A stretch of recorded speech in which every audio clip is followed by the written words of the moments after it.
Церковь! Рады приветствовать вас сегодня здесь, сейчас, на этом месте. И мы будем прославлять сейчас нашего Господа, потому что каждым днем, каждым утром мы жаждем Его прославлять. Аминь. Давайте споем эту песню.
Неси всем светло небеса.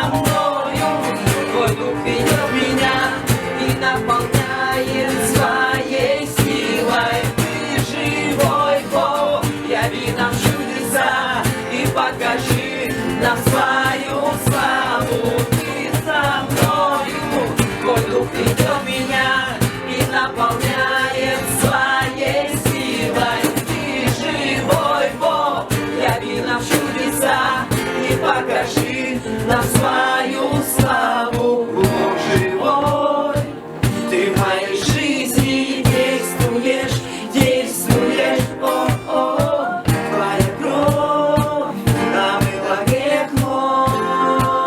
Я буду прославлять тебя, прославлять смысл жизни каждый день, о-о, я бегу в твои объятия. Бог живой, ты в моей жизни действуешь, действуешь, о-о, твоя кровь омыла грех мой. Мы будем прославлять, прославлять смысл жизни каждый день, о-о, я бегу в твои объятия.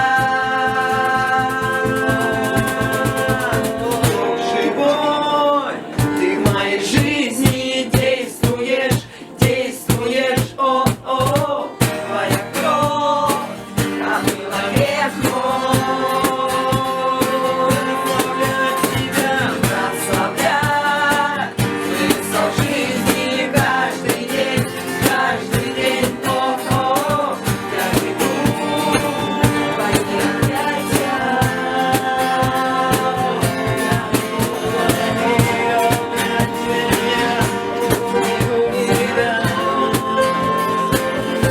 О, да ты живой, Господь. Аллилуйя, ты воскрес. О, аллилуйя. Аллилуйя. Прославьте его. Достоин всей славы. Аминь.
Святой, святой, помазанный.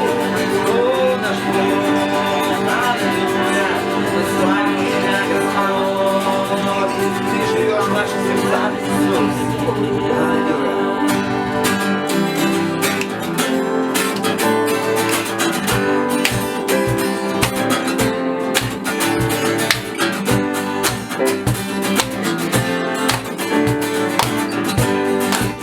Аллилуйя! Скажи, святый Бог!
Аллилуйя. Аллилуйя. Давайте, добрый день, братья и сестры, давайте помолимся. Аллилуйя. Господь, просто благодарим Тебя за этот день, Господь. Спасибо Тебе, Господь. Аллилуйя, аллилуйя. Господь, мы приглашаем Тебя, Дух Святой, просто сойди, Господь. Аллилуйя.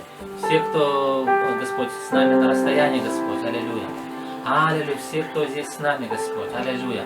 Ты посреди нас, Господь. Аллилуйя. Благослови, Господь. Аллилуйя. Благослови Слово, Господь. Дай нам, Господь, открытость сердца, Господь. Аллилуйя. Мы открываем свои сердца, Господь. Аллилуйя. Благослови, Господь. Во имя Иисуса Христа, Господь. Аллилуйя. Аллилуйя. Благодарим Тебя, Господь. Аллилуйя. Аминь. Аминь. Слава Господу. Давайте будем поклоняться, а пожертвования в конце. Хорошо?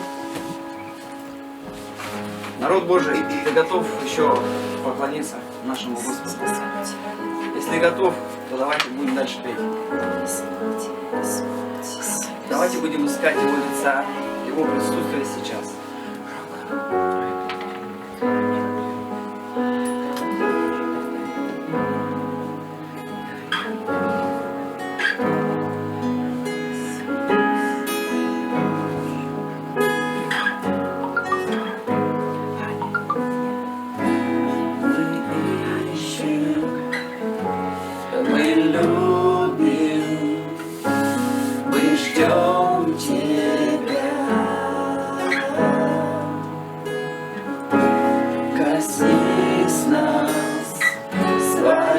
Силой зажги сердца. Мы ищем, мы любим, мы ждем Тебя. Коснись нас своей силой. Зажги сердца.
Святой коснись.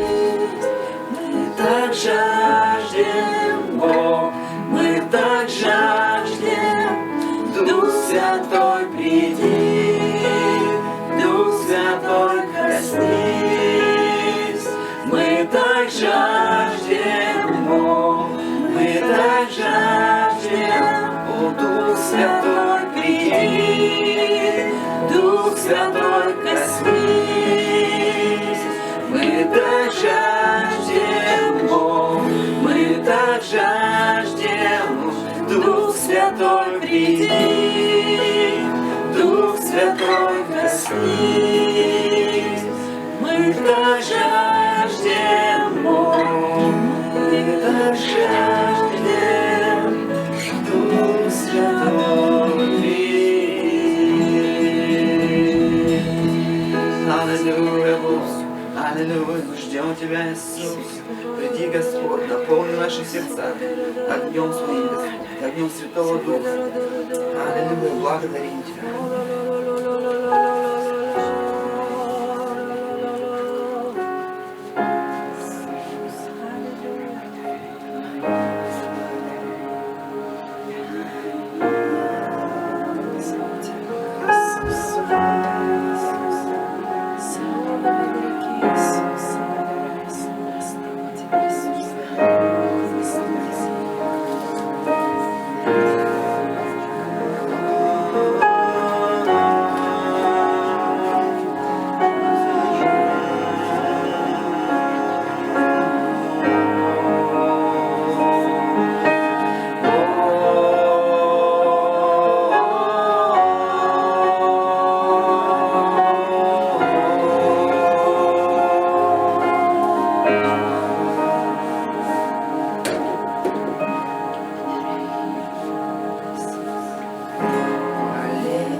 Поколений пред Тобою,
веки будь прославлен, Ты достоин, святый Бог.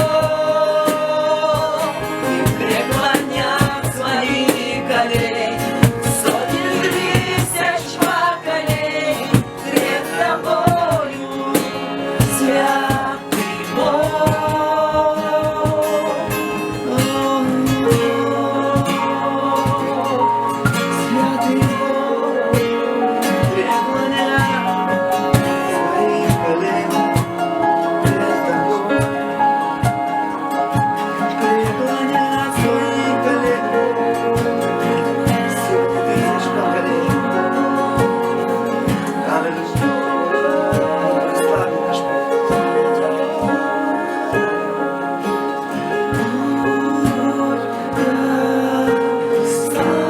преклонят свои колени пред Тобой.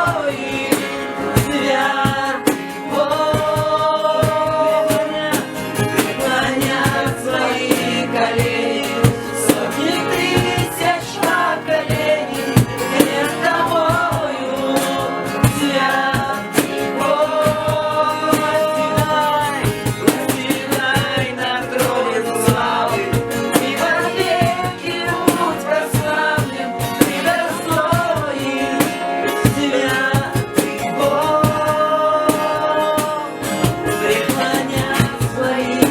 Аллилуйя.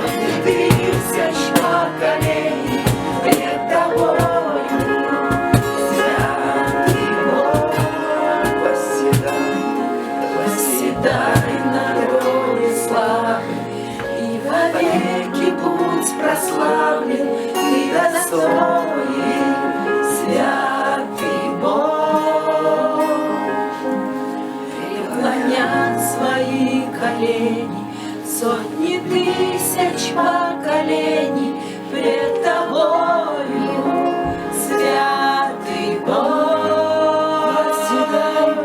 Восседай на троне славы, и вовеки будь прославлен, Ты достоин, святый Бог.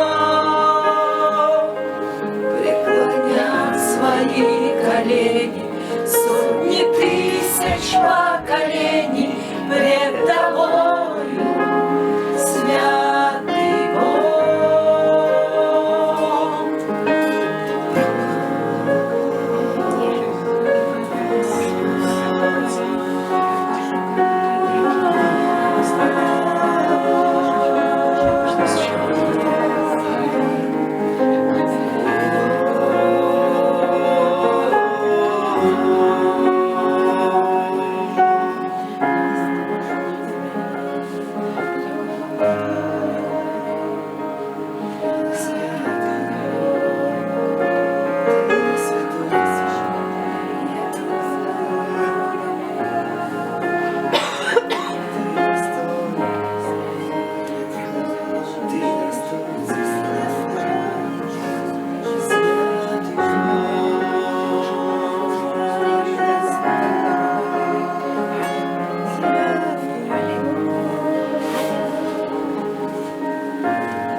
Чудесно. Так, микрофон нужен, да, получается? Конечно.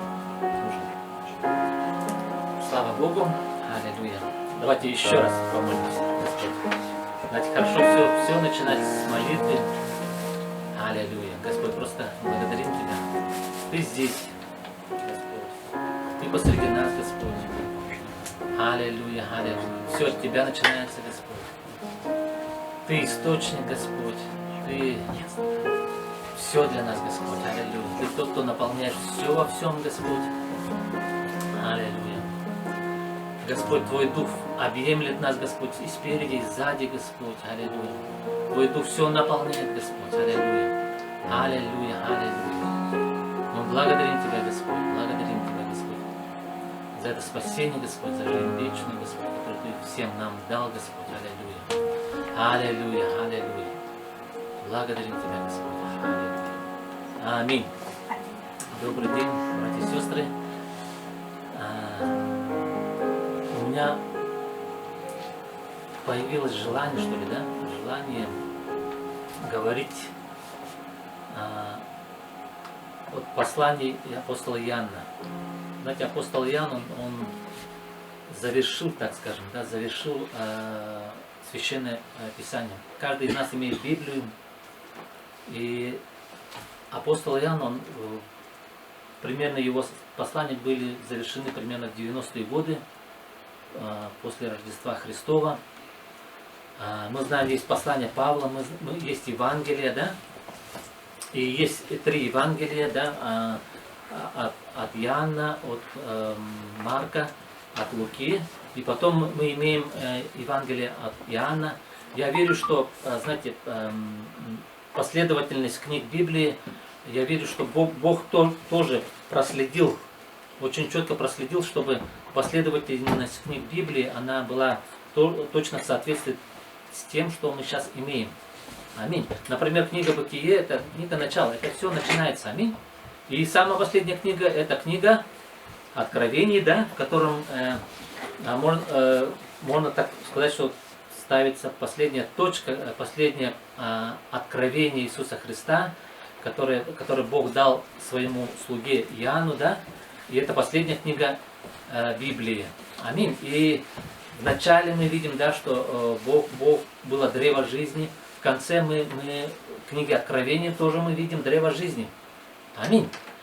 Слава Господу. И знаете, первые 3 Евангелия от Матфея, от Марка, от Луки, они, ну, обычно теологи говорят синоптически, они как бы связаны. И знаете, но книга Евангелия от Матфея, она отличается. Знаете, как только я пришел к Господу, когда я начал читать, я сразу заметил, что Евангелие от Иоанна, она чем-то отличается. Оно какое-то глубокое, оно таинственное. Знаете, в каком-то смысле можно сказать, что Евангелие от Матфея, вот эти первые 3 Евангелия, они как бы рассказывают как бы об Иисусе Христе. Да, там мы видим божественное откровение, но Евангелие от Иоанна раскрывает Бога как жизнь. Аминь. На самом деле, вот эти 3 Евангелия, они вытекают в Евангелие от Иоанна. Аминь. И точно так же послания Иоанна, они очень, знаете, глубоки. Сам апостол Иоанн, он был, мы знаем, что он был рыбаком, да, он был не такой уж и образованный, но, знаете, в этом мне очень нравится читать его послания, потому что его слова очень простые. Простые.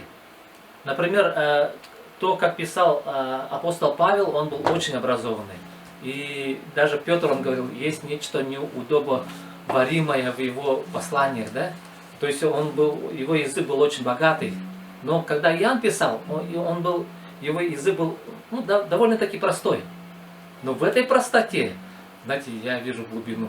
И я до сих пор удивляюсь, как Бог, он таким простым языком, он может доводить суть самого себя. Аминь. Слава Господу. И знаете, я бы сказал, знаете, если бы из Библии убрали бы книгу Откровений, Евангелие от Иоанна и 3 послания Иоанна, наша Библия была бы вообще очень незавершенной, недоконченной, Да, вот так вот вообще хорошо, пусть так стоит. Наша Библия была бы очень скудной, даже бы я сказал. Аминь. Иоанн, он просто завершил священное Писание. Слава Господу. Слава Богу. Приветствую всех еще раз. Вы в зуме там. Слава Богу. Я вас вижу. Будем внимательны, откроем наши сердца, да? Пусть Слово Божие, оно обильно вселяется в нас со всякой премудростью. Аминь. И Дух Святой, Он пусть работает в наших сердцах. Пусть это божественное семя, оно будет сеяться, да? Аминь. И мы верую, пусть Христос вселяется в наши сердца. Аминь. Когда мы пришли к Богу, да, мы приобщились этой вечной жизни. Аминь. Но теперь наше дело, мы должны поддерживать, взращивать эту вечную жизнь, которую мы приняли. Аминь. Как написано, Павел он насадил, Аполлос он поливал, но взрастил Богу. Аминь. Знаете, я заметил, что Библия это книга, не просто книга доктрин, это не просто книга каких-то историй, не просто книга каких-то событий, это книга жизни. Аминь. Книга в первую очередь, и для чего она предназначена, чтобы мы черпали из Библии не просто информацию, не просто доктрины и учения, но жизнь вечную. Аминь. Слава Богу. Слава Богу. Вот для чего предназначена Библия. Поэтому, когда мы все подходим к Библии, подходите с правильным отношением. Когда я подхожу к Библии, знаете, я когда уже беру Библию, у меня просто Дух Святой начинает как бы работать со мной. Аминь. Я просто с трепетом беру Библию, беру слово Писание. И знаете, Писание, оно просто оживает для меня. Оно просто питает меня. Слава Господу. И знаете, каждый человек, он в каком-то смысле, каждый мы имеем очки. Очки. Мы смотрим Библию и смотрим сквозь свои как бы представления. Знаете, мы все выросли в разных семьях, с разным, как бы, у каждого из нас разное образование. Знаете, когда я впервые пришел в Библию, у меня тоже были свои очки. Я начал искать, научно это правильно или нет. Как бы. Я с точки зрения науки начал смотреть, и я нашел там кое-что со своими очками. Кто-то приходит с другими очками. Например, очень многие люди, они смотрят на Библию с точки зрения этики, например, да? И они находят там этику. Но кроме этого больше ничего не находят.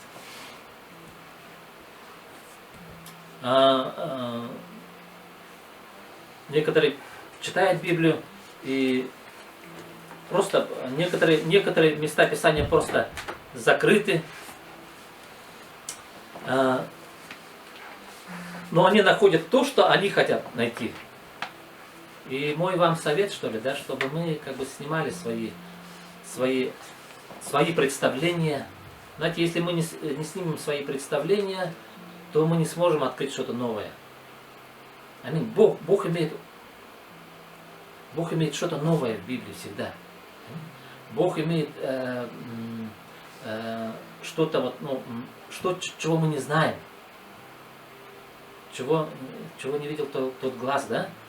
Но часто мешает наше как бы, представление. Наши представления. Уберите свои представления. Придите к Библии без своих умозаключений, что ли, да? Аминь. Давайте откроем первое послание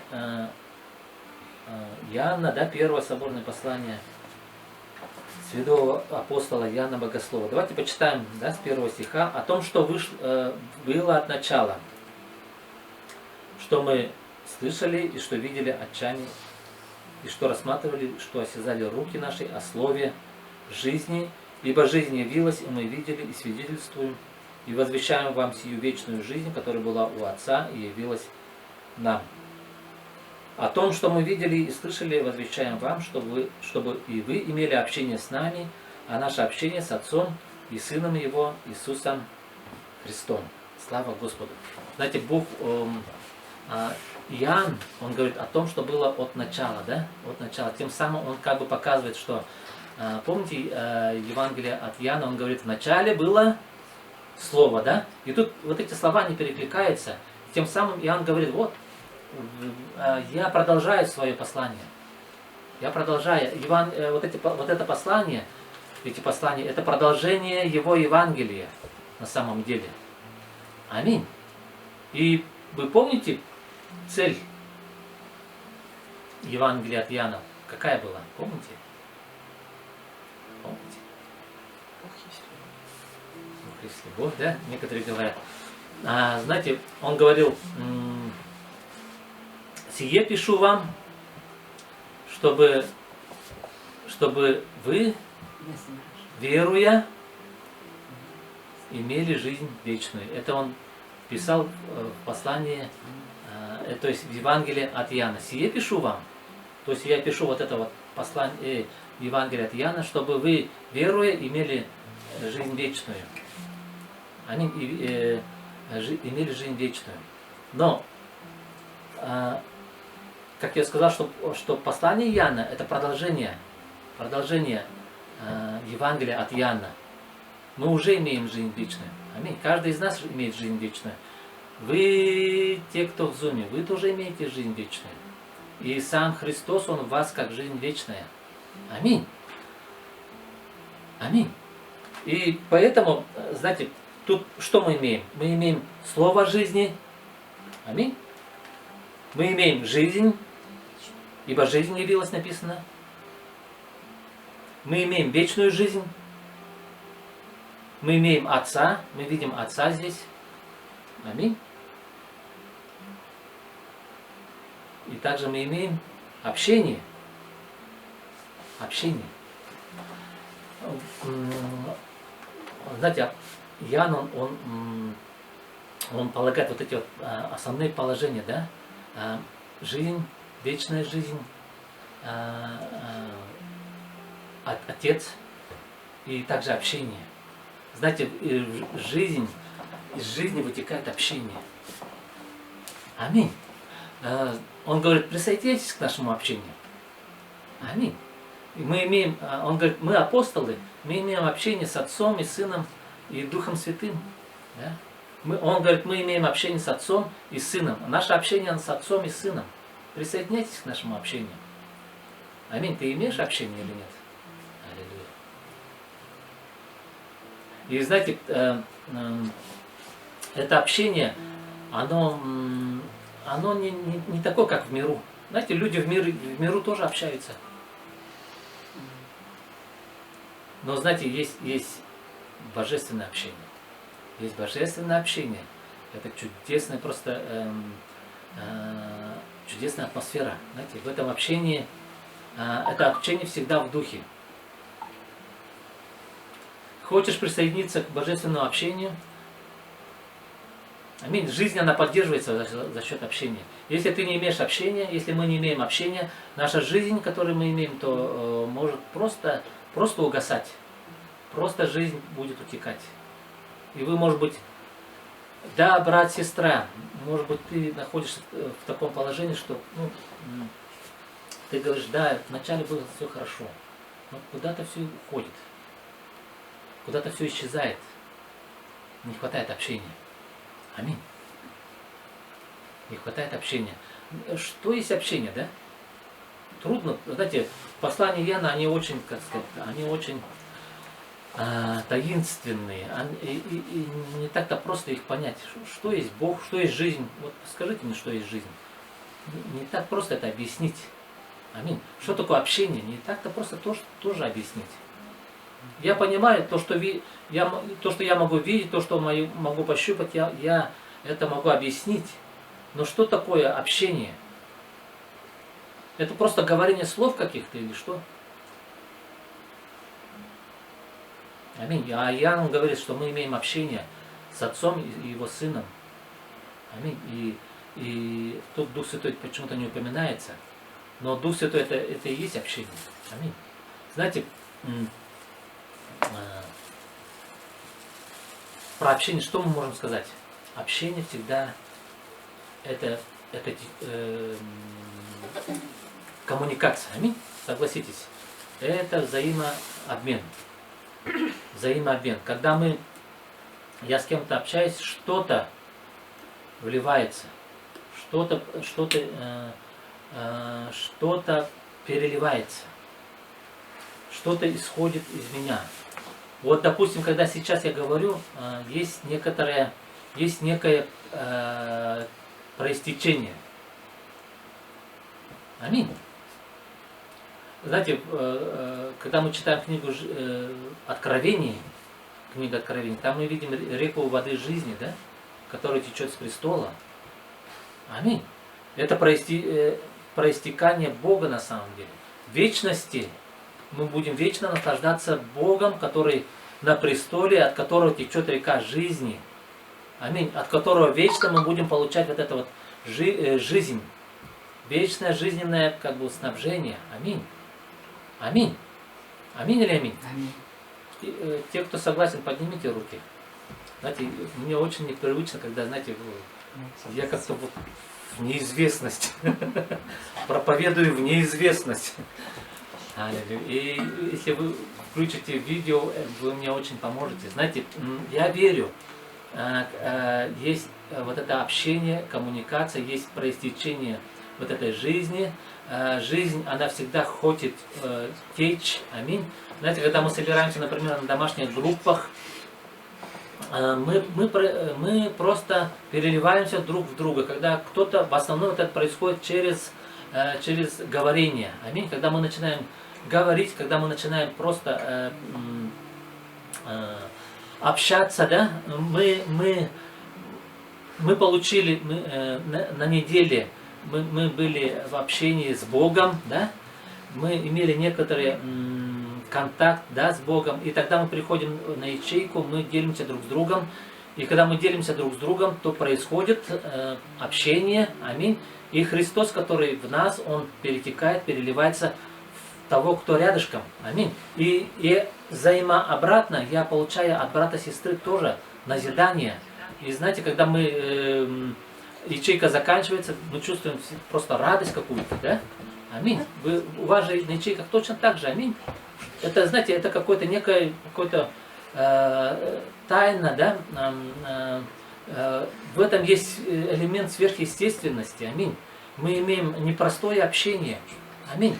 Я заметил, что когда мы в миру общаемся, такого сильно не происходит. Обычно, когда мы говорим, да, мы проповедуем там или что, но нет вот этого духовного назидания, когда мы вместе собираемся. Это просто чудесно. Это мы присоединяемся к общению апостолов, к общению Отца и Сына. Аминь. И в этом есть жизнь. Это чудесная жизнь. Чудесная жизнь. Знаете,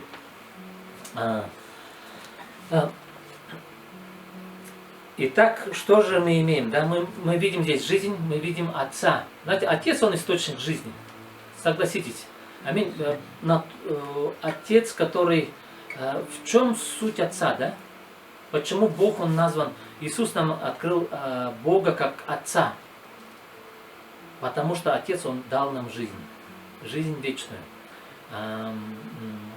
Самое главное, да? Самое главное, то, что мы имеем от Бога, Отца нашего, когда мы приобщились к Нему, да? Самое главное, что мы имеем? Жизнь. Причем жизнь не просто вот физически. Знаете, это точно так же можно сказать о земных родителях, да? Согласитесь, земные наши родители, самое главное, что дали нам земные родители? Жизнь они дали. В первую очередь мы благодарим наших родителей, да? За то, что наши родители подарили нам жизнь, да? И мы живем, слава Господу. Некоторые родители, кроме жизни, еще дают, финансы там, наследство там, еще что-то, да? Деньги, дома, может быть, какие-то, да? Воспитывают. Но самое главное, что нам родители дали? это жизнь. Аминь. Точно так же наш Небесный Отец, самое главное, что нам подарил наш Небесный Отец, это жизнь вечную. Аминь. Мы родились в Царство Божие, которое есть Царство, причем в это Царство мы не механическим образом вошли, мы вошли туда путем рождения свыше. Аминь. Аминь или аминь? Иисус сказал, помните, Иисус сказал Никодиму, если кто не родится свыше, тот не может увидеть Царство Божье. Аминь. Слава Господу, слава Господу. И Бог, знаете, мы ищем там чудес, мы ищем там каких-то благословений от Бога. Но Бог нам дал самое ценное Его жизнь. Аминь. Обратите внимание вот на эту жизнь. Это самое ценное, что Бог дал нам, каждому из нас, рожденному свыше, дитю Божьему. Аминь. Мы все дети Божьи. Аминь. Поэтому мы видим здесь Отца. Знаете, апостол Иоанн, он прямо в точку, прямо в самое сердце раскрывает нам Бога. Аминь.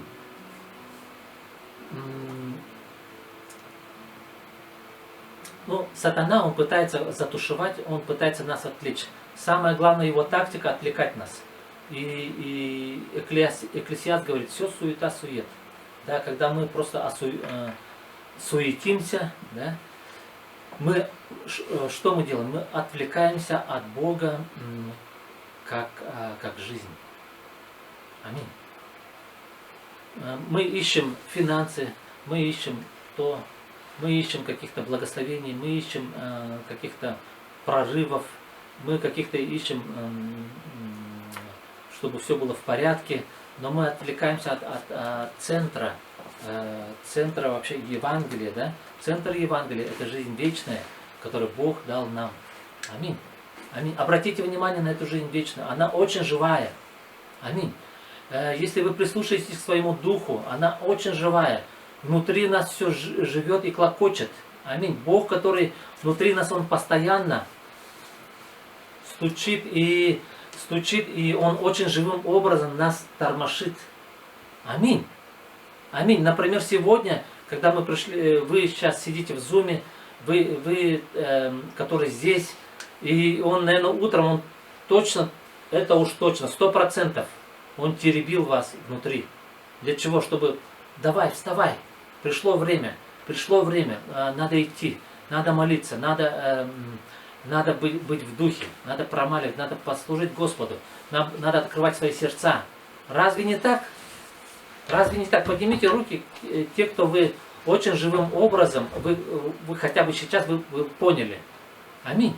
Вы понимаете, о чем я говорю? Аминь. Он, на самом деле, Бог, Он постоянно нас говорит в наши сердца.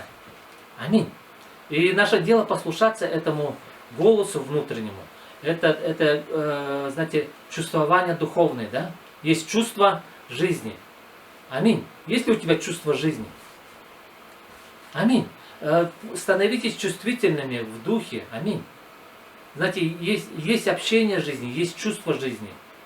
Аминь. Мы должны быть очень чувствительны к своему духу. Аминь. Там, где вот это вот источник жизни. В притчах Соломон говорит, да, больше всего хранимо сердце твое, потому что оттуда источники жизни. Аминь. Прислушивайтесь к своему сердцу. Прислушайтесь к своим внутренним ощущениям. Знаете, это, я бы сказал, это научение, то, как Бог в основном нас и учит.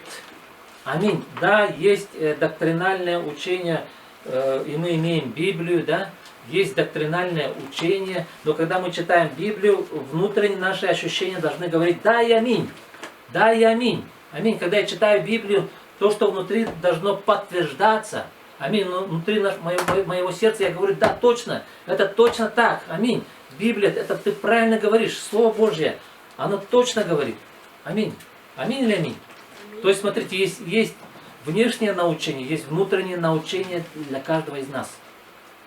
Аминь. И поэтому Иоанн говорит, помазание, которое вы имеете, оно она учит вас постоянно. Аминь. Она учит нас, причем учит нас не просто внешним образом, как лектор академического городка, он учит лекционно, академически. Нет. Бог учит нас внутренно. Внутренно. Аминь. И когда сейчас говорю, ваше сердце, оно говорит, да и аминь, да и аминь. Аминь или аминь. Потому что сердце, оно подтверждает. Аминь. Это внутреннее научение, оно более глубоко. Оно касается, он просто колышет и пробуждается, что ли, да? Оно просто подтверждает. Аминь. Слава Господу. Ибо жизнь явилась, и мы видели, свидетельствуем и возвещаем вам сию вечную жизнь, которая была у Отца и явилась нам. О том, что мы видели, слышали, возвещаем вам, чтобы вы имели общение, а наше общение с Отцом и Сыном Его, Иисусом Христом. Сие пишем вам, чтобы радость ваша была совершенна. Итак, мы видим, подходим к следующему положению. Радость. Скажите, радость. Как чуть, я бы сказал, радость это итог общения с Духа. Аминь. Это итог общения Духа. Когда ты имеешь это общение с Отцом и с Сыном, ты чувствуешь вот это, знаете, ты ощущаешь этот поток невидимый. И в этом потоке просто какой-то мир. Аминь. И ты ощущаешь радость. Аминь. В этом есть радость. Радость. Аминь. И эта радость не просто там тебе анекдот рассказали, и ты радуешься. Знаете, это просто внешняя, как сказать, это природная наша радость. Это не та радость. Аминь. Это радость, которая исходит изнутри. Аминь. Это Бог, который радует тебя изнутри. Будьте радостными христианами. Приходите на собрания радостными. Аминь. Я бы сказал, радость это результат переполнения тебя Духом. Знаете, у нас была встреча, мы с лидерами выезжали. Вначале, может быть, как бы так, все хорошо. В принципе, все нормально, как бы мы начали молиться, мы имели общение, мы поклонялись, мы прославляли. Одним словом, мы старались войти, конечно же, мы там такие практические вещи все это делали, но для меня самое ценное, когда мы вместе поклоняемся, молимся Богу Отцу нашему, да, Иисусу Христу. И знаете, и тем самым, проще сказать, мы пребывали в Духе. Аминь. И как результат пребывания в Духе, знаете, я такой момент, просто один расскажу, маленький момент, да. Мы поклонялись, мы молились, и потом мы вышли там, у нас перерыв, мы как бы вместе кушали пищу, да, и был такой момент, видать, так сильно нас наполнил дух, знаете, сестры, братья начали просто вот общение, вот так, и, знаете, просто был шум и гам, и знаете, и я тоже был наполнен, и просто мне даже хотелось так, вот так хотелось сделать. И потом я как бы со стороны начал размышлять, оказывается, тут вообще какой-то шум, гам, какой-то ор стоит. Так же было, да? В один момент я удивился и думал, со стороны, если посмотреть, это нечто такое просто, какое-то просто веселье, торжество, какой-то ор, гам, просто гвалт какой-то. Я подумал, вот это хорошая радость. Аминь. Это радость от переполнения Духом. Аминь. Аминь. Как Иоанн что говорит? Сие пишем вам, чтобы радость ваша была совершенна. Совершенна. Знаете, эту радость никак не сделаешь, а только Бог может давать такую радость, когда ты пребываешь в Духе. Ты пребываешь просто в этом потоке жизни. Слава Господу. На небесах будет просто великая радость, потому что мы будем просто там купаться в этой реке жизни. Но река жизни, она прямо сейчас здесь. Прямо она проистекает прямо в вот, знаете, через вот эти вот средства коммуникации, через этот микрофон, он проходит через интернет, знаете, река жизни, она доходит прямо к вам туда, в ваш дом. Он не просто заходит в ваш дом, он проникает в ваше сердце. Аминь. Аминь. И ваше сердце, оно внутри клокочет и говорит аминь, аминь, аминь. Слава Господу. Но знаете, наша душа, она может противиться, она может... Ты можешь внутри, знаете, внутри, между плотью и духом написано, идет борьба, да? Плоть противится духу, дух противится плоти. Но если ты откроешься, открывай свои сердца просто, открой свое сердце, пусть Дух Святой, пусть эта река жизни, она доходит до тебя, ты будешь иметь радость тогда, аминь. Ты войдешь в это общение Отца и Сына, и апостолов, аминь. И тело Божьего, которое есть церковь, аминь. Знаете, в теле Божьем, в церкви, главное это общение. Аминь. Что такое христианство? Это общение просто. Это айкономия, да? Ойкос, да? Это глубокие, настоящее духовное общение. Глубокое, настоящее духовное общение. Слава Господу. Поэтому Иоанн говорит, Иоанн пишет, что наше общение с Отцом Его, да? И потом он говорит о радости, да? Аллилуйя. И дальше читаем, 5 стих. И вот благовестие. Вот она, радостная весть, да? Которую мы слышали от Него и возвещаем вам. Бог есть свет. Бог есть свет. Бог есть свет. Да? И нет в нем никакой тьмы. Аминь. Ходим ли мы во свете? Хожу ли я во свете? Знаете, во свете все оживает. Только во свете может быть жизнь. Если мы ходим во тьме, то мы не имеем жизни. Мы отошли от жизни. Аминь. И мы попали во тьму, там, где царство дьявола на самом деле. Потому что князь тьмы — это дьявол, сатана, Люцифер, бывший ангел Божий, который восстал, да. И он теперь князь этого мира, князь тьмы, и весь мир, он во зле написано, весь мир лежит во тьме. Но мы теперь сыны света, да? Мы теперь в Царстве Божьем, и есть два царства, да, и мы в Царстве Божьем, мы во свете. Но знаете, да, Бог, Он ввел нас в свой Царство Света, да, но в нашей практической жизни, да, когда мы живем на этой земле, часто мы можем попадать и во тьму. Аминь. Есть неправильное учение, что типа как христианин, он все уже он уже совершенный, и он уже, они могут цитировать даже в местописании, говорить, что вот рожденный от Бога, он не может грешить, там, да, есть же такие местописания, но в то же время Иоанн говорит, что это не малая крайность, говорит, что теперь мы совершенны. Или они могут говорить, будьте совершенны, потому что совершен наш Отец Небесный.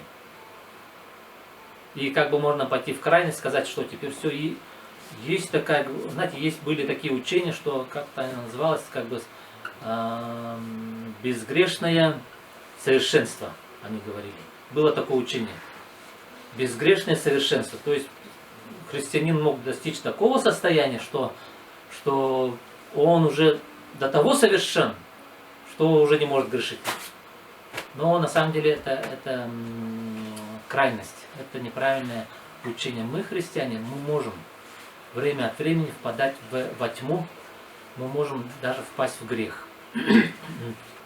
Потому что у нас есть плоть, и поэтому Иоанн, предостерегая детей от этого неправильного учения, знаете, в те времена, когда у Писания только-только становилось, христианство только-только становилось, было много учений, и до сих пор много учений.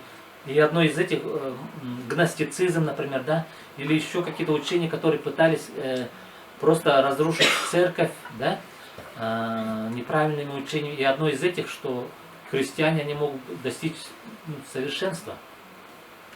Буквально безгрешного совершенства. Но Иоанн говорит, что Иоанн говорит?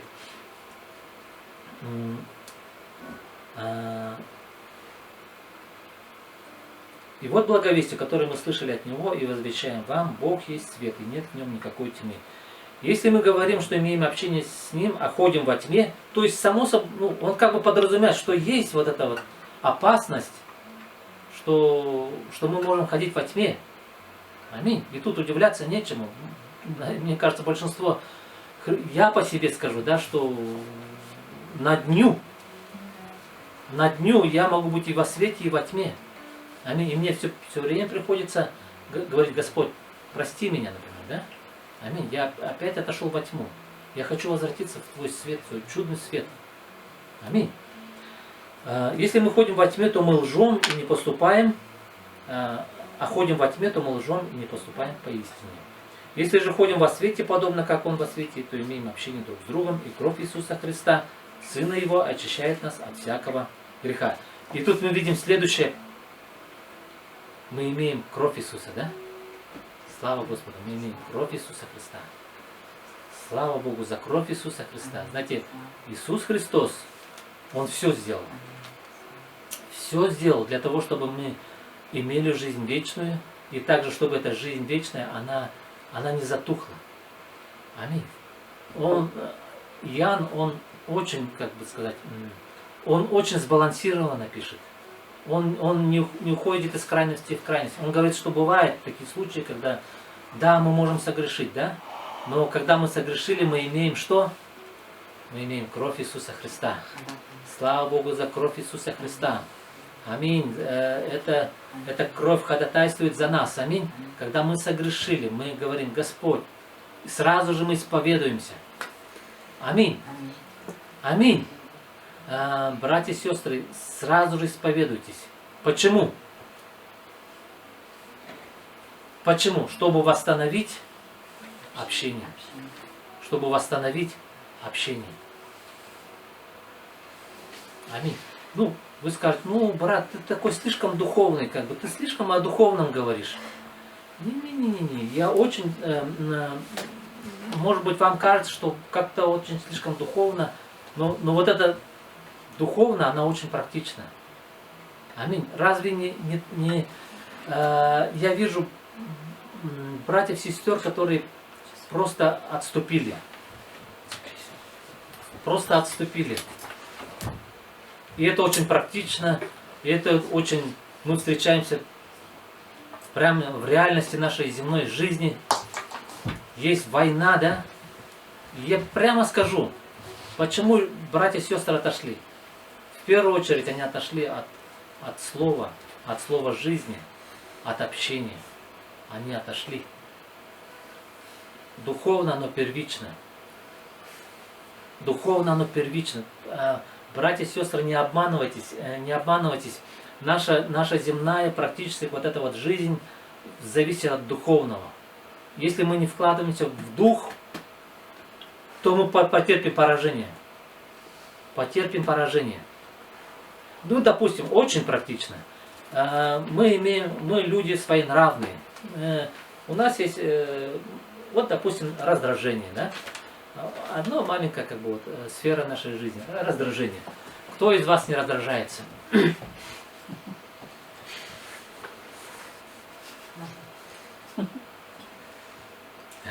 Все улыбаются. У нас тут веселый смех здесь у нас в нашей студии. И вы, разве вы не раздражаетесь? Может быть, вы не раздражаетесь внешне, но вы можете раздражиться внутри. Некоторые внешне сдерживают свое раздражение.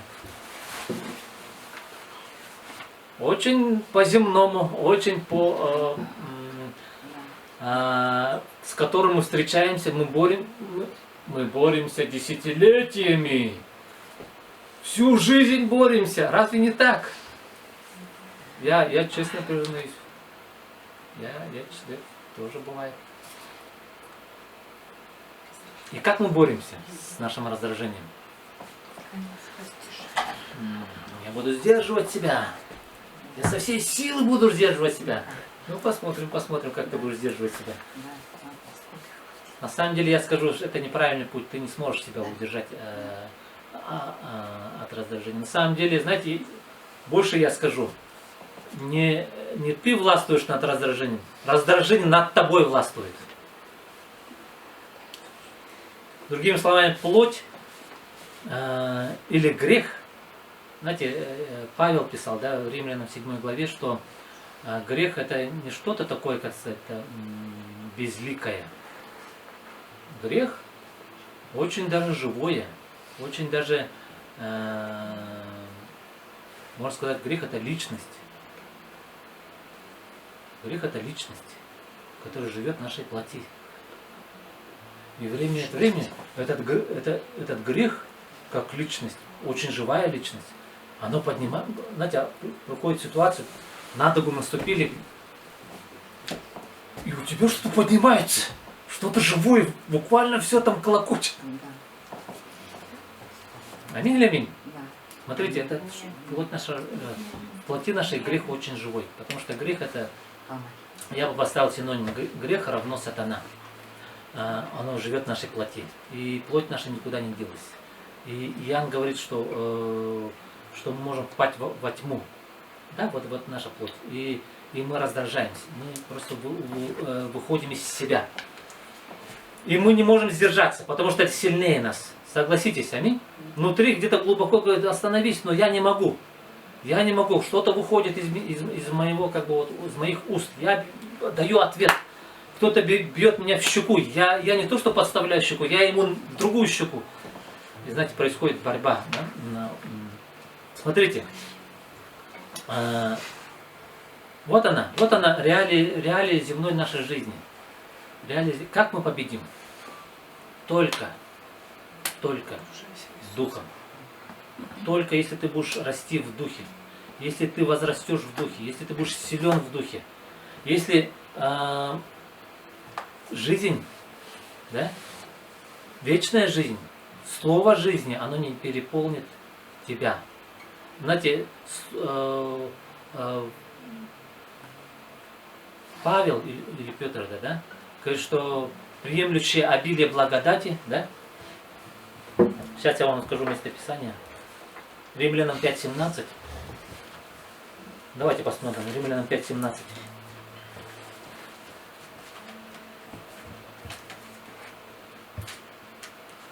Аллилуйя. Римлянам 5:17.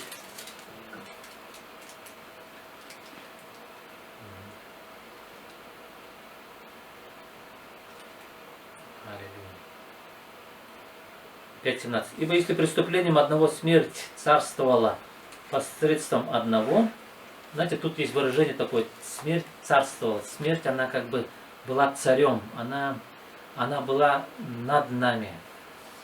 В момент раздражения смерть, она над нами. Мы, как пленники своей же плоти и своего же греха, да, не мы пытаемся как бы вот, заставить себя замолкнуть, но мы не можем замолчать, потому что смерть, она в этот момент сильнее нас, и она царствует, да, смерть царствует, да, посредством одного, то тем более, смотрите, тем более приемлющие обилие благодати. Аминь. Тут ключевые слова, приемлющие, тот, кто способен принимать. Если ты способен, если твое сердце открытое, если ты способен принимать от Бога вот эту благодать, вот эту жизнь вечную, если ты принимаешь, если ты способен принимать. Некоторые люди не способны. Я удивляюсь просто. Человек просто не способен принять любовь Божию даже. Бог меня любит или не любит. Приемлющий обилие благодати и дар праведности. Аминь. И дар праведности. То что тогда будет? Будут что? Царствовать в жизни посредством единого Иисуса Христа. жизнь, знаете, Бог хочет, чтобы жизнь царствовала. Если ты принимаешь эту жизнь, если ты в этом божественном общении, если ты имеешь вот этот поток жизни, аминь. Если река жизни течет, ты чувствуешь эту реку жизни. Ты чувствуешь этот мир и помазание. Ты будешь царствовать. Аминь. Сам Христос будет царствовать над плотью твоей, даже над твоей плотью. Слава Господу! Братья и сестры, просто в этот 2021 год я просто желаю, чтобы Христос как жизнь царствовал. Царствовал. Аминь. Это не наша жизнь, это Его жизнь. Аминь. Божественная жизнь. Божественная жизнь. Слава Господу. Давайте возвращаемся, да, знаете, послание Иоанна, тут я не вижу этики какой-то. Многие ищут этику в Библии. Да, там много этики. Но этика тебе не поможет. Много этичных людей в миру, но они не имеют божественной жизни. Даже целая наука есть, этика. И мораль есть. Моралистов полно и в миру. Но с помощью морали ты попробуй иметь общение жизни. Общение жизни, оно не в морали. Общение жизни, оно в духе. Аминь. И единственное наше спасение.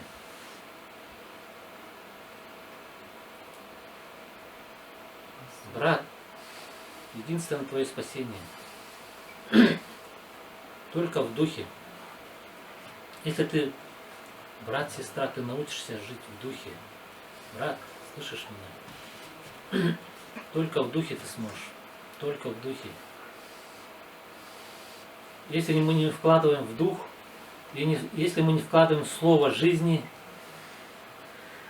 то мы можем погибнуть. Просто наша же плоть, мы себя и просто съедим. Кровь Иисуса Христа, Сына Его, очищает нас от всякого греха. Если говорим, что не имеем греха, обманываем самих себя, и истины нет в нас. Вот опять подтверждение того, что Иоанн говорит, что если мы говорим, что мы не имеем греха, то мы обманываем самих себя. Аминь. Грех остался в нашей плоти, и наше тело, оно нуждается в искуплении. И придет время, когда Иисус Христос придет с небес и искупит наконец-таки нашу греховную плоть. Наконец-то наши тела, они будут искуплены. Аминь. Мы уже имеем искупление в нашем духе. В нашей душе идет сражение. Но наши тела, они будут искуплены, когда Господь, Он придет. И мы войдем в следующую фазу, в следующее тысячелетие, да? С искупленными телами. Аминь. Слава Богу. Наконец-то мы вздохнем, скажем, наконец-то у меня тело, оно не ноет, оно не противится. Уже не будет ни боли, ни страданий. Наши тела будут полностью послушны и даже сверхъестественные. Скорее всего, как Иисус, мы будем проходить через стену и тому подобное. Потому что у Иисуса было прославленное тело. Но наши тела пока что не прославлены. И в наших телах живет грех. Как ни крути, но он живет. Но наш дух, он должен подавить и вот это царство жизни, да, в Духе Святом должно победить. Аминь. Должно победить. Аллилуйя. Если исповедуем грехи наши, то Он, будучи верен и праведен, простит нам грехи наши и очистит нас от всякой неправды. Знаете, апостол Иоанн, мы видим, он начинает с жизни, да, о слове жизни, от Отца, который принес нам эту жизнь, Он родил нас. Он говорит о радости, да, как переполнение этой жизни. Он говорит о общении, с помощью которого мы поддерживаем эту жизнь. Аминь. В этом общении наша жизнь, она жизнь всегда течет. Аминь. Жизнь всегда течет. И потом Иоанн, он знает, что братья и сестры, они могут в слабости быть и согрешать иногда, да, и даже грешить могут. И тогда он что говорит? Чтобы общение не прекратилось, он говорит, исповедуйтесь. Исповедуйте свои грехи. Да? Если исповедуем грехи наши, то он, будучи верен и праведен, простит нам грехи наши и очистит нас от всякой неправды. Аминь. Аминь. Вот она, жизнь христианина. Вот она, жизнь христианина. Аминь. Жизнь христианина это вот она вот внутренняя, целое вот это вот событие, да, целое просто мы переживаем вот эти вот переживания, каждый день мы переживаем. Аминь. Обращайте внимание на свою внутренность, на свои ощущения. Они не обманывают. Аминь. Если у тебя что-то внутри, что-то неладно, прислушайся. Прислушайся, что Бог говорит. Что Бог говорит. Значит, где-то поток жизни он прекратился. Где-то общение оно прекратилось. Аминь. Аминь. Это не значит, что Бог поставил на тебе крест. Знаете, прекращается общение. Прекращается общение в духе с Богом Отцом и Иисусом Христом. Но взаимоотношения, оно все равно остаются. Аминь. Это все равно, что в семье, знаете, в семье. У меня есть дети, да? И дети время от времени делают какие-то шалости. Они как бы согрешают против отца. Так же бывает в семье. Да, да. Бывает или не бывает? И я как отец, что получается? Я же не могу говорить, ну ничего, все хорошо. Все хорошо, как бы, ну давайте там, делайте там. Нет. Отец же должен, как сказать, его праведность должна быть, скажем так, праведность нарушена. И что происходит? Общение прекращается.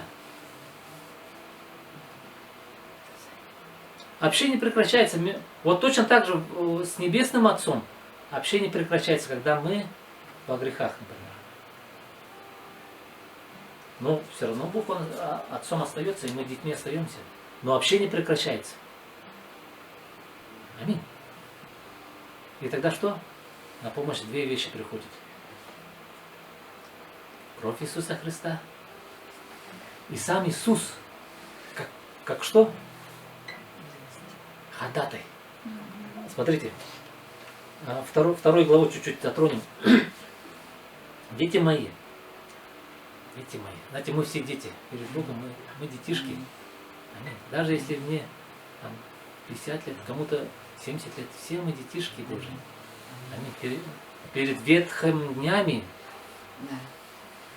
перед Отцом Вечности мы все малые дети. Дети мои, пишу вам, чтобы вы не согрешали. А если бы кто согрешил, то мы имеем ходатая перед Отцом Иисуса Христа, праведника.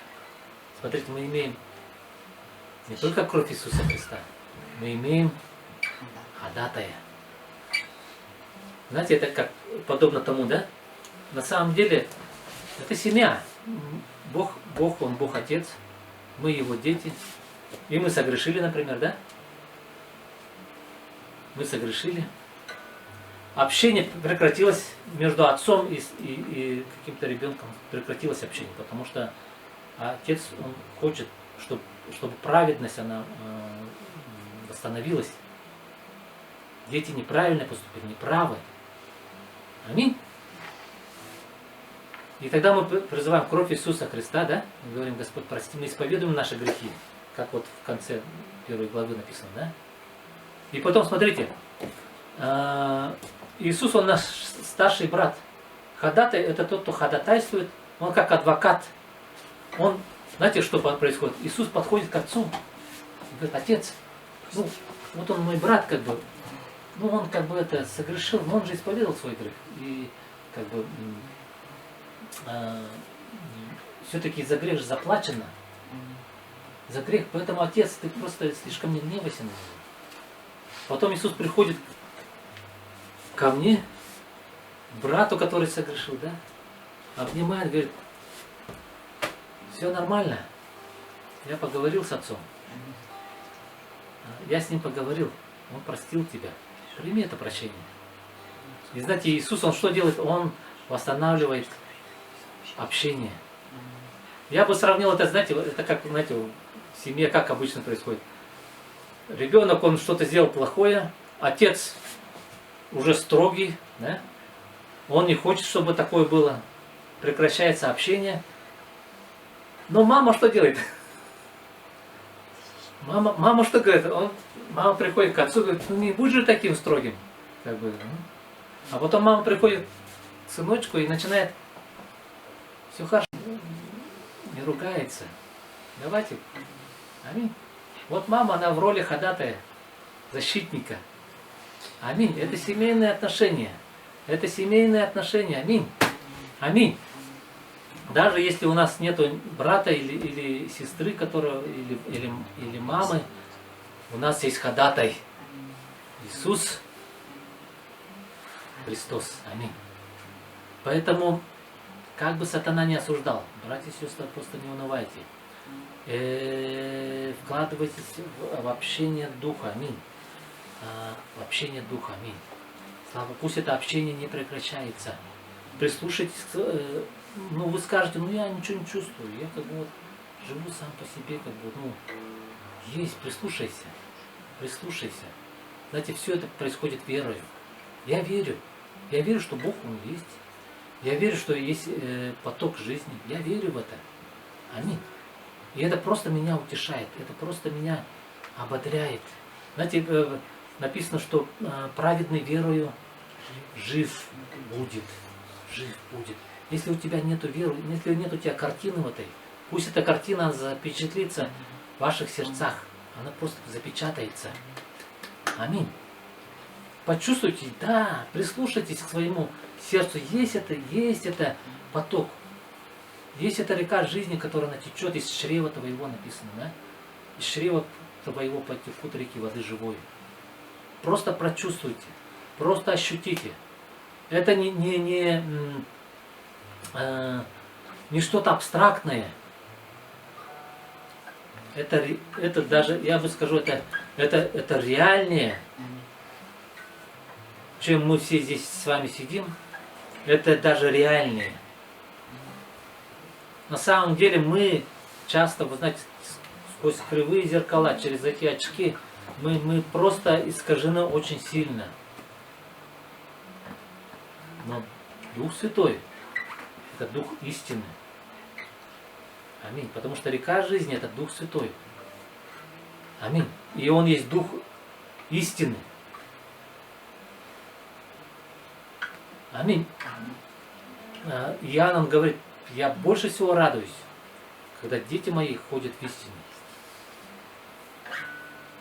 Он не говорит там в правде, или у них там хорошее поведение. В истине. Что такое истина? Что есть истина? Ну, истина это когда мы не обманываем, да, как бы можно сказать.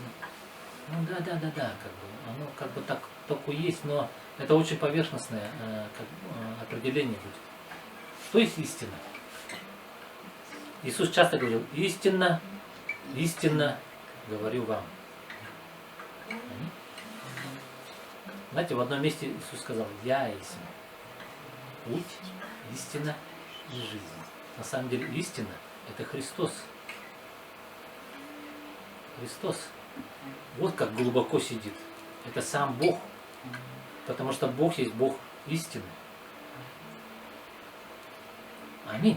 Когда мы читаем Писание, некоторые места Писания, они оживают. И приходит Дух истины.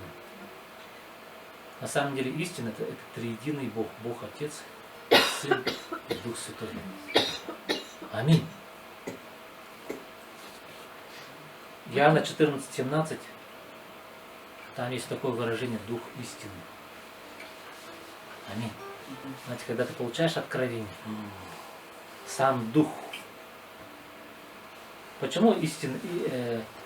Кстати, я забыл вот это 6 стих, 1 Иоанна, 6 стих. Я говорил, мы имеем жизнь, слово жизни, мы имеем жизнь вечную, мы имеем Отца, мы имеем радость, мы имеем общение, мы имеем радость, и мы имеем истину на самом деле. 6 стих. Если мы говорим, что мы имеем общение с Ним, а ходим во тьме, то мы лжем и не поступаем по истине. Если же ходим во свете, подобно как Он во свете, то мы имеем общение друг с другом. И кровь Иисуса Христа омывает нас от всякого греха. Аминь. На самом деле истина, она только может быть во свете. Если мы ходим во тьме, мы полностью во лжи находимся. Во лжи. Некоторые в миру, например, они пытаются, как сказать, там,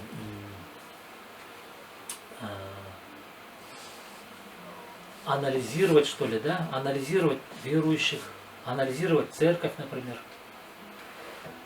Или анализировать Бога, и они никак не могут понять. Почему? Потому что они полностью находятся во тьме. И человек, когда ходит во тьме, он не может видеть истину. И у него полностью искаженное представление. Выйди во свет. Во свете истина, она просто явится. Аминь. Аминь. Потому что Бог есть свет. Истина это Христос. Аминь.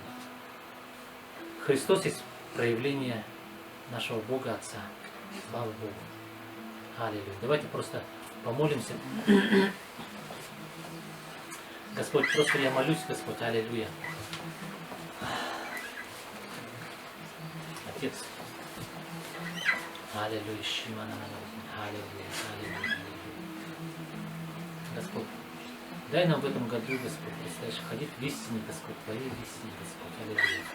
Не во лжи, Господь, не в царстве тьмы, Господь. Аллилуйя. Просто веди нас, Господь, аллилуйя. Без Тебя мы не можем делать ничего, Господь. Без Тебя мы сплошная суета, Господь. Сплошная суета, Господь. И это не приносит никакого плода, Господь. Это даже не то, что не приносит, но оно убивает даже. Аллилуйя. Аллилуйя. Дай нам ходить в Духе, Господь. Пребывать в Духе, Господь. Пусть Слово жизни, Господь, да вселяется в нас всякой премудростью, Господь. Пусть Слово жизни, Господь. Не просто слово доктрин, не просто слово учений разных, Господь. Но слово жизни, Господь. Как наша жизнь, Господь. Аллилуйя. Потому что в Слове Твоем есть жизнь, Господь. Аллилуйя. И Ты есть Слово, Господь. Иисус, аллилуйя. Иисус, аллилуйя. Аллилуйя, аллилуйя. Пусть Слово Твое вселяется в нас со всякой премудростью, Господь. Аллилуйя. Верою вселится Христу в сердца наши, Господь. Аллилуйя. Чтобы мы укорененные, Господь, утвержденные, Господь, в любви, Господь. Укорененные, утвержденные в любви. Аллилуйя, аллилуйя. Постигли все, Господь, и глубину, и высоту, Господь, и ширину, Господь. Аллилуйя. Во имя Иисуса. Последнее место я просто сейчас думаю, Господь напомнил. 1 Тимофея 6:12. 1 Тимофея 6:12. Я как резюмирую, что ли, да? Просто хочу там это местописание. 1 Тимофея 6 глава, 12 стих. Подвязайся добрым подвигом веры. Братья и сестры, просто подвязайтесь, просто всеми силами. Подвязаться значит привязаться, это значит, как, знаете, схватиться просто всеми силами схватиться, потому что это только в этом спасение. Аминь. Подвязайтесь. Подвязайся добрым подвигом веры. Держись вечной жизни. Держись вечной жизни. Держись, брат или сестра, ты держись. Держись вечной жизни. Ну, брат, вот ты абстрактное говоришь. Не абстрактное. Самое реальное, что не есть реальнее всего. Это вечная жизнь, она в духе и в слове жизни. Аминь. И ты держись вечной жизни. Держись. К которой ты призван. К которой ты призван. Мы все призваны к этой вечной жизни. И если мы отвергаем эту вечную жизнь, то все уже. Нету уже другой жизни. Нету жизни. Кругом одна смерть просто и все. И я как бы просто, братья и сестры, увещеваю. Держитесь этой вечной жизни. Держитесь. И вечная жизнь, она только в Боге. Только в Боге. Вне Бога суета. И мы в своей плоти. Сплошная суета. Бог дает нам эту вечную жизнь, да? Слава Господу. В которой ты призван и исповедал доброе исповедание перед многими свидетелями. Мы все исповедовали. Все мы исповедовали Иисуса Христа своим Господом и Спасителем. И просто, братья, увещеваю, братья и сестры, просто держитесь всеми силами этой вечной жизни. Оно всегда в духе. Оно всегда, ключ всегда в духе. Если ты вне духа, все. Ты отошел от общения. Взаимоотношения остались, но общение закончилось. Не пребывай в смерти, пребывай в жизни. Аминь. Слава Господу. Пусть Бог вас благословит. Слава Богу. Давайте сейчас просто мы... Я приглашаю, да, Галину Мироновну.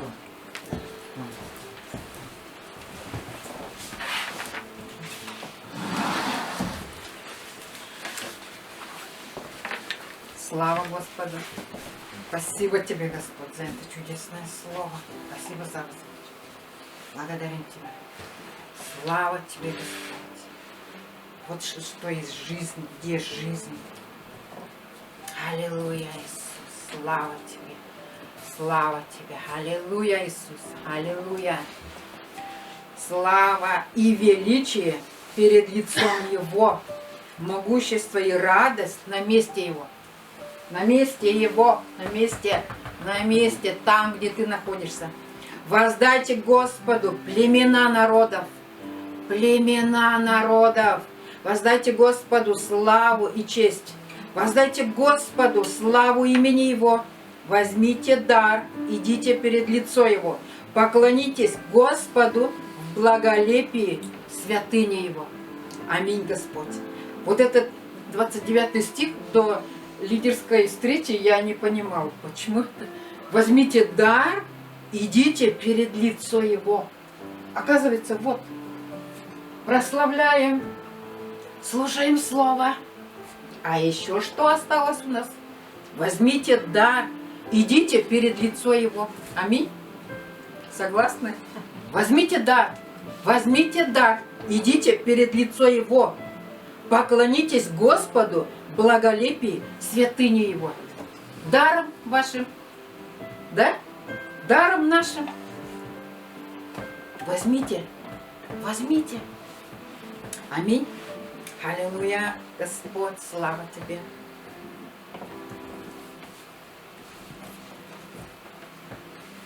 Слава Тебе. Можно я заключительную часть скажу, Бытие 38 главы?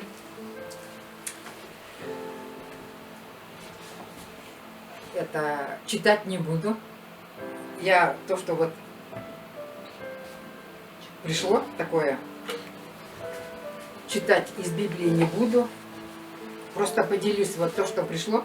Иуда означает, теперь-то я восхвалю Господа. Аминь. Восхвалю. Хвала. Фомарь означает финиковая пальма, которая плодоносит. Ну, дерево женского рода, финиковая пальма, которая финики приносит. Да?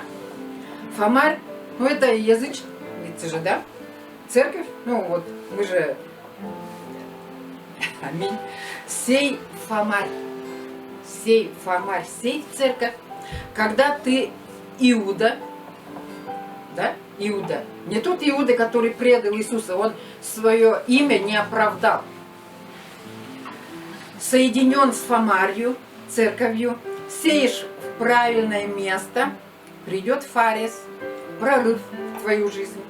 Фарис – расторгающий, что означает расторгающий. В прорыв в твою жизнь во всем. Во всем. Во всем. Аминь. Смотрите, как начинается глава 38. Смотрите, вот можете открыть. Смотрите, как начинается.